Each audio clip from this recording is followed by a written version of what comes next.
itlog, mantika, pampalasa, beef loaf. Hiwa tayo ng beef loaf.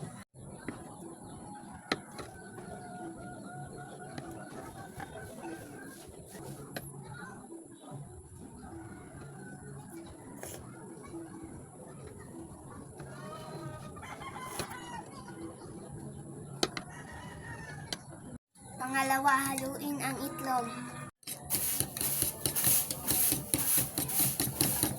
Lagyan natin ito ng pampalasa.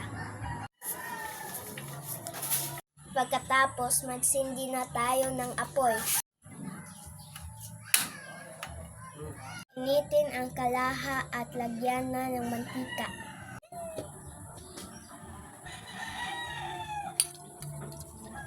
Lagay na natin ang beef loaf sa itlog.